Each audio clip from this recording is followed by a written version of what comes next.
आकाशवाणी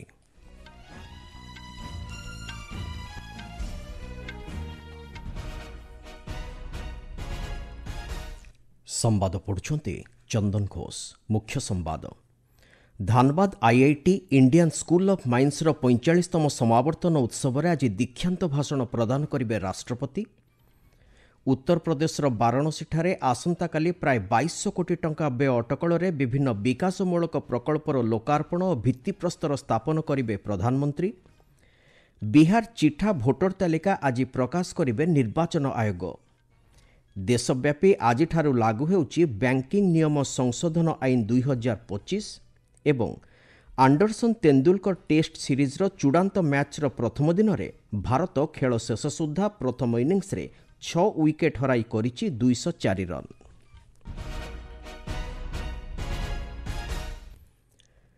राष्ट्रपति द्रौपदी मुर्मू आज धानबाद स्थित IIT Indian school of mines 45तम समावर्तन उत्सव में जोगदे दीक्षांत भाषण प्रदान करिवार कार्यसूची रही।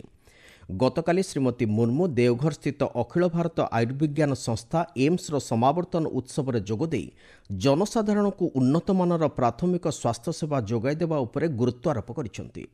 गत 6 वर्ष मध्य एम्स पक्षर 5टी आदिवासी ग्राम को पोष्य भाव ग्रहण करी उन्नत स्वास्थ्य सेवा सुनिश्चित करने प्रयास को मध्य राष्ट्रपति प्रशंसा करिसेंति।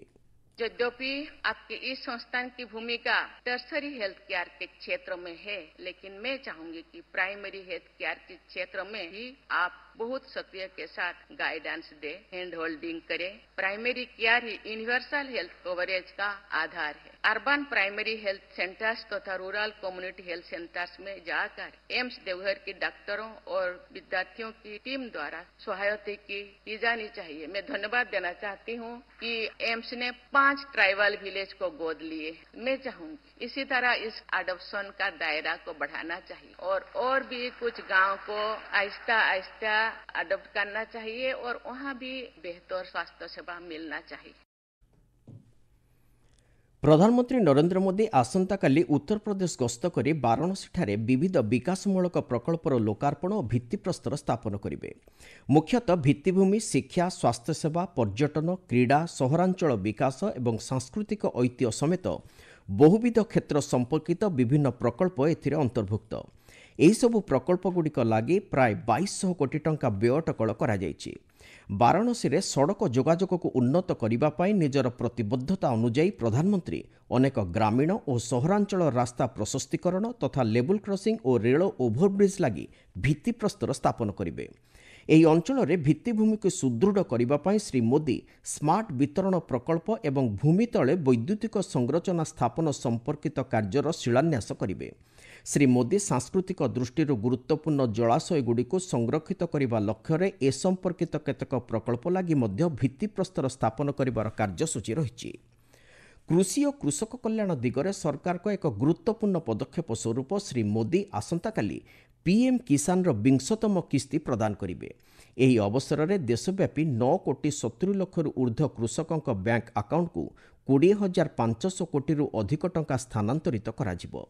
पीएम किसान योजना आरंभ हेबा परठारु एही किस्ती सहित संपृक्त योजना रे चाषी को बंटन करा जायथिबा टंकार परिमाण मोट 3.90 लक्ष कोटी ऊर्ध्व टंका अतिक्रम करिबो। देश में गत 11 वर्ष मध्य डिजिटाल क्षेत्र में उल्लेखनीय परिवर्तन घटी बोली केंद्र जोगाजोग मंत्री ज्योतिरादित्य सिंधिया कहते।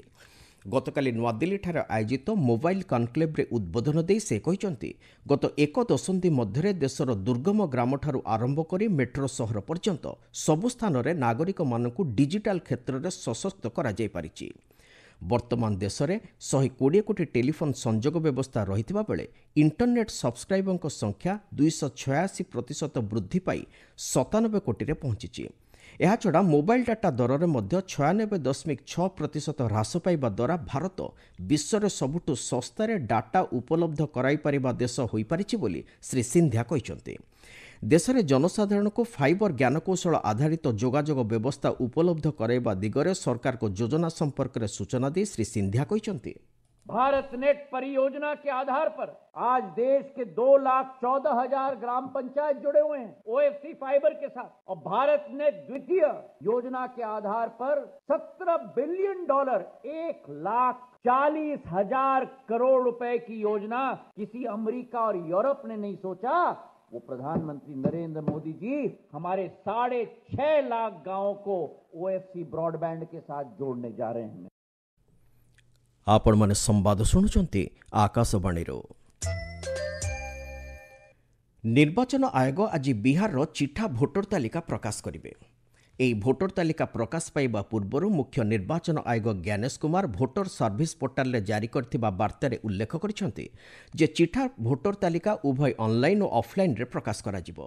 ଏହି ତାଲିକାକୁ ରାଜ୍ୟର 38ଟି ଜିଲ୍ଲାରେ ଥିବା ସମସ୍ତ ପଞ୍ଜୀକୃତ ରାଜନୈତିକ ଦଳକୁ ପ୍ରଦାନ କରାଯିବ। ଚିଠା ଭୋଟର ତାଲିକାରୁ ଯଦି କୌଣସି ଯୋଗ୍ୟ ଭୋଟରଙ୍କ ନାମ ବାଦ୍ ପଡ଼ିଥାଏ ତେବେ ସେ ସମ୍ପର୍କରେ ସମ୍ପୃକ୍ତ ଭୋଟର କିମ୍ବା ରାଜନୈତିକ ଦଳଙ୍କ ପକ୍ଷରୁ ଆଜିଠାରୁ ଆସନ୍ତା ମାସ 1 ତାରିଖ ସୁଦ୍ଧା ଅଭିଯୋଗ ଦାଖଲ କରାଯାଇପାରିବ। ଅଭିଯୋଗ ଆଧାରରେ ଯୋଗ୍ୟ ଭୋଟରଙ୍କ ନାମକୁ ତାଲିକାରେ ସଂଯୁକ୍ତ କରାଯିବ। ଏହାଛଡ଼ା ଯଦି କୌଣସି ଅଯୋଗ୍ୟ ଭୋଟରଙ୍କ ନାମ ତାଲିକାରେ ଥିବ ତେବେ ଏହାକୁ ବାଦ୍ ଦେବା ଲାଗି ମଧ୍ୟ ଆବେଦନ କରାଯାଇପାରିବ।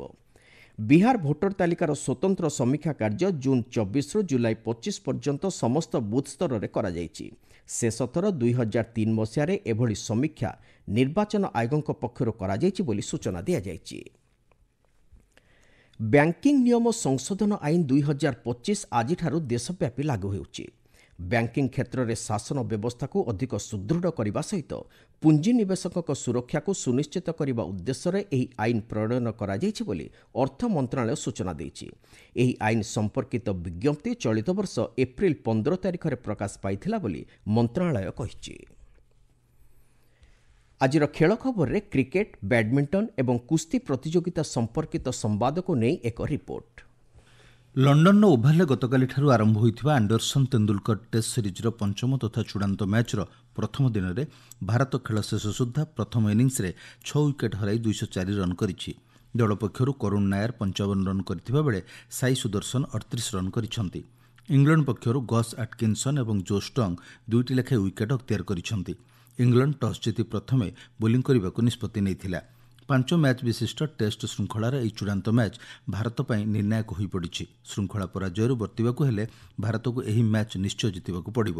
ଏହି ସିରିଜ୍ରେ ଇଂଲଣ୍ଡ 2-1ରେ ଆଗୁଆ ରହିଛି। ମାକାଓ ଓପନ୍ ବ୍ୟାଡମିଣ୍ଟନ ଟୁର୍ଣ୍ଣାମେଣ୍ଟର ପୁରୁଷ ସିଙ୍ଗଲ୍ସ ବର୍ଗରେ ଭାରତର ଥରୁଣ ମାନେପାଲି ଓ ଲକ୍ଷ୍ୟ ସେନ୍ କ୍ୱାର୍ଟର ଫାଇନାଲ୍ ପର୍ଯ୍ୟାୟକୁ ଉନ୍ନୀତ ହୋଇଛନ୍ତି। ଥରୁଣ ହଂକଂର ଲି ଚିକ୍ ୟୁଙ୍କୁ 19-21, 21-14 ଓ 22-20 ସେଟ୍ରେ ପରାସ୍ତ କରିଛନ୍ତି। ଆଜି ଅନୁଷ୍ଠିତ ହେବାକୁ ଥିବା କ୍ୱାର୍ଟର ଫାଇନାଲ୍ରେ ଥରୁଣ ଚୀନ୍ର ହୁ ଜିଆନ୍ଙ୍କୁ ଭେଟିବେ।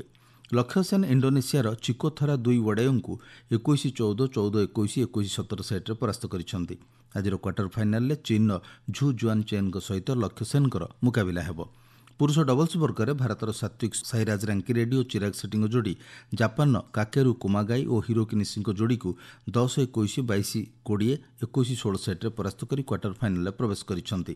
ଆଜି ଅନୁଷ୍ଠିତ ହେବାକୁ ଥିବା ମ୍ୟାଚ୍ରେ ଏହି ଭାରତୀୟ ଯୋଡ଼ି ମାଲେସିଆର ଚୁଙ୍ଗ୍ ହୋନ୍ ଜିଆନ୍ ଓ ମହମ୍ମଦ ହାଇକାଲଙ୍କ ଯୋଡ଼ିକୁ ଭେଟିବେ।